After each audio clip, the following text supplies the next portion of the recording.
आता है और वो दलित समाज का पहला कलेक्टर था। तो बाबा साहब अम्बेडकर को बहुत खुशी हुई, बहुत प्रसन्नता हुई उस लड़के के बारे में जानकर सुनकर। बाबा साहब अम्बेडकर ने संदेशा भेजा कि हम उस लड़के से मिलना चाहते हैं। उस समय पर बाबा साहब अम्बेडकर अपने दिल्ली वाले घर पर थे। तो भाई बाबा साहब की ऑफिस की तरफ से उस लड़की के पास संदेशा पहुंचा था कि बाबा साहब अम्बेडकर आपसे मिलना चाहते हैं। दूसरे दिन वो लड़का बाबा साहब अम्बेडकर के घर पर पहुंचा। सुबह का समय है, बाबा साहब अम्बेडकर अखबार पढ़ रहे थे बैठ करके और वो लड़का जब ये संदेशा पाता है कि बाबा साहब भीमराव अम्बेडकर मुझसे मिलना चाहते हैं, जो कि बाबा साहब उस समय पर कानून मंत्री थे, तो वो लड़का क्या सोचता है अपने मन में कि मैं एक कलेक्टर हूँ और वो दलित समाज का पहला कलेक्टर था।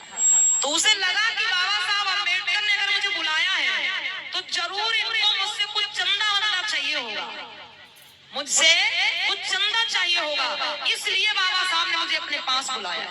वो लड़का अपने मन में विचार लिए पहुंचा बाबा साहब के पास। बाबा साहब बैठे ऐसे अखबार पढ़ रहे थे और वो जाकर के सामने खड़ा हो गया। तो प्रणाम किया, नमस्ते किया और बाबा साहब ऐसे अखबार हटाते हैं, बोले बेटा आप इस दलित समाज के पहले कलेक्टर हो, मुझे बहुत खुशी हुई, बहुत गर्व है मुझे आप पर। ऐसे ही हमारे समाज के हर लोगों की सोच होनी चाहिए कि वो आगे बढ़े।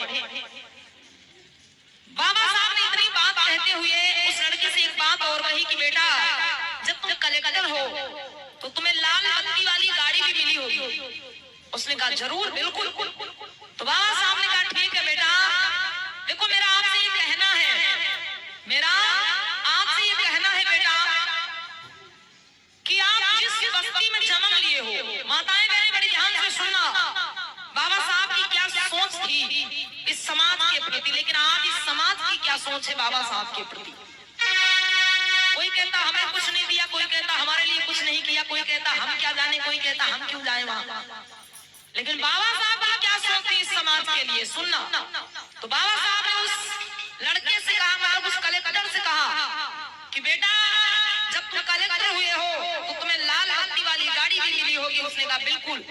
तो बाबा साहब ने कहा बेटा एक काम करना कि तुम जिस बस्ती में जन्म लिए हो, तुम जिस बस्ती में गांव में जन्म लिए हो, पले बड़े हुए हो, बेटा एक काम करना, ज्यादा तो नहीं लेकिन हफ्ते में एक दिन कोई थोड़ा सा समय निकाल लेना, हफ्ते में एक दिन का समय निकाल लेना थोड़ा सा, और उस समय में आपको क्या करना है कि अपनी किसी लाल बत्ती वाली गाड़ी में बैठ के और उस बस्ती के 2-3 चक्कर लगाना है तुम्हें।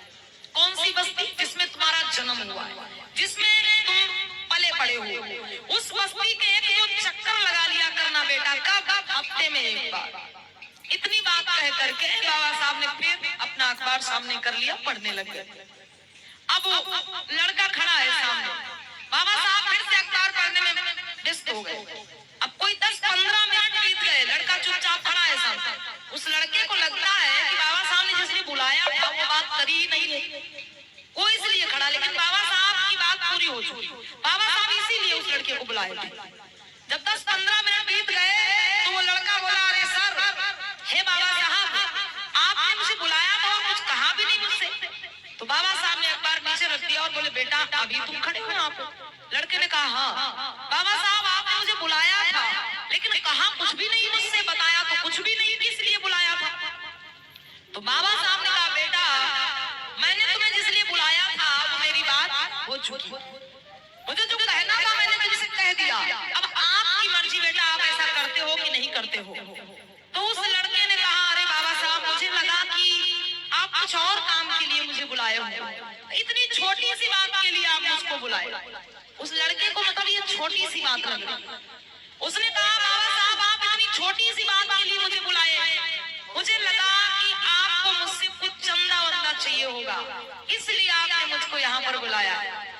तो बाबा साहब समझ गए उस लड़के की भावना को, बोले बेटा ऐसा नहीं, तुमसे कोई और लालच नहीं है, मुझे कोई चंदा, कोई रुपया, कोई पैसा नहीं चाहिए बेटा। मैंने तुमसे ऐसा इसलिए कहा, मैं तुम्हें समझाता हूँ देखो बेटा, तुम जिस बस्ती में जन्म लिए हो, पले बड़े हुए हो, जब तुम अपनी लाल बत्ती वाली गाड़ी में बैठकर और उस बस्ती के अंदर से निकलोगे या बस्ती के आसपास से गुजरोगे, उस बस्ती के चारों ओर जब तुम चक्कर लगाओगे, जो भी रास्ता होगा वहां का, तो बेटा उस रास्ते पर, मतलब उस सड़क के किनारे, उस गांव के किनारे कुछ महिलाएं बर्तन मान रही होंगी। उस रास्ते के किनारे, उस गांव के किनारे कुछ महिलाएं कपड़ा धो रही होंगी, कुछ महिलाएं गोबर उठा रही होंगी, कुछ महिलाएं झाड़ू लगा रही होंगी, अरे कुछ महिलाएं कंडे उपले बना रही होंगी। बेटा जब तुम्हारी लाल बत्ती वाली गाड़ी वहां से निकलेगी, जब तुम उस गाड़ी में बैठ करके निकलोगे, तो जो महिलाएं बर्तन मान रही होंगी, कपड़ा धो रही होंगी, गोबर उठा रही होंगी, झाड़ू लगा रही होंगी, कंडे उपले बना रही होंगी, अरे वो महिलाएं जब तुम्हें देखेंगी तो उनके मन में ये विचार आएगा कि ये वही लड़का है जो हमारी ही बस्ती में जन्मा, पला बड़ा हुआ, और जब ये लड़का इस छोटी सी बस्ती से निकलकर यहाँ तक पहुँच सकता। ध्यान से सुनना आप लोग, बाबा साहब ने क्या कहा, वो महिलाएं जब तुम्हें लाल बत्ती वाली गाड़ी में बैठा देखेंगी तो उनके मन में जरूर ये विचार आएगा कि जब ये महिलाएं सोचेंगी कि जब ये लड़का इस बस्ती से निकलकर और यहाँ तक पहुँच सकता है,